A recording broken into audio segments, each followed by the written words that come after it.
சுகத்துக்கு ஒரு முக்கியமான கீ இன்னைக்கு நான் சொல்லித்தரேன்.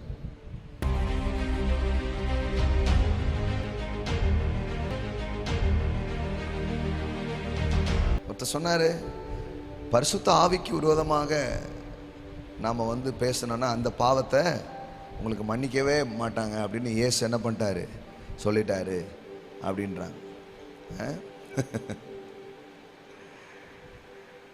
பாருங்களேன், ஏதாவது ஒரு வசனம் வச்சுருப்பாங்க இவங்க. மன்னிக்க மாட்டாருன்றதுக்கு வசனம் சர்ச்சைக்கு வந்திருக்குது. எதுக்கு?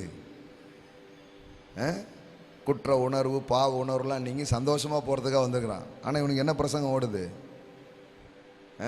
எல்லாத்தையெல்லாம் அவர் மன்னிச்சிட மாட்டாருன்னா அவனுக்கு என்னதான்? அப்புறம் மறுவாழ்வே கிடையாது. எல்லாம் சொல்லுங்க, மன்னிப்பு இல்லை என்றால் மறுவாழ்வு எனக்கும் கிடையாது, உங்களுக்கும் கிடையாது.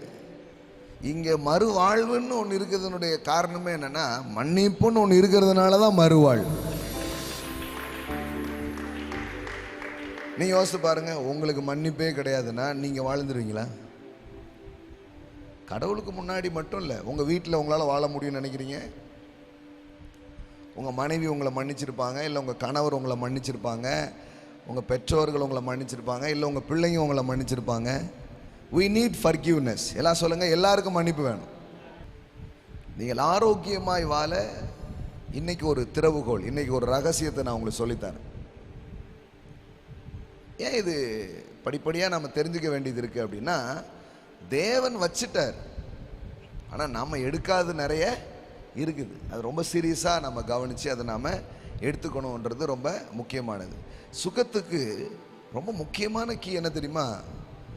நான் மன்னிக்கப்பட்டிருக்கிறேன் என்கிற உணர்வை யாரெல்லாம் அடைகிறார்களோ அவர்கள் சுகத்தை பெற்றுக்கொள்கிறார்கள்.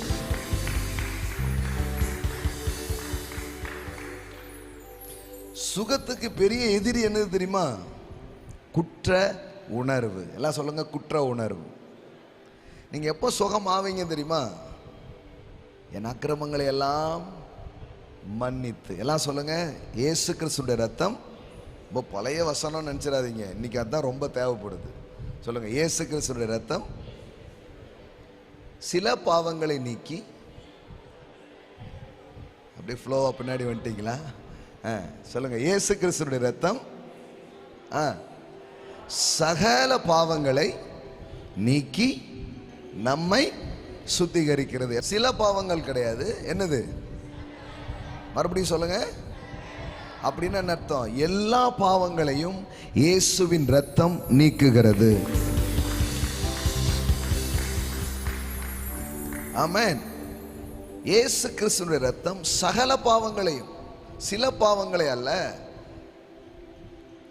சில பாவங்களை இது நீக்குதுன்னா நீங்க ரத்தத்தை குறைவா பேசுறீங்கன்னு அர்த்தம். இந்த மருந்து சாப்பிட்டீங்கன்னா இந்த நோய் மட்டும் சுகமாகாதுன்னா அப்போ அந்த மருந்தின் மகிமை குறைவானது. நீங்கள் எப்பெல்லாம் பாவம் ரொம்ப பெருசு அப்படின்னு சொல்கிறீங்களோ அப்போ நீங்கள் கிறிஸ்துவின் இரத்தத்தின் மதிப்பை குறைவாக பேசி கொண்டிருக்கிறீர்கள் என்று அர்த்தம். நான் சொல்கிறேன், இயேசு கிறிஸ்துவோட இரத்தம் சகல பாவங்களை நீக்கி நம்மை சுத்திகரிக்கிறது. ஆமென்.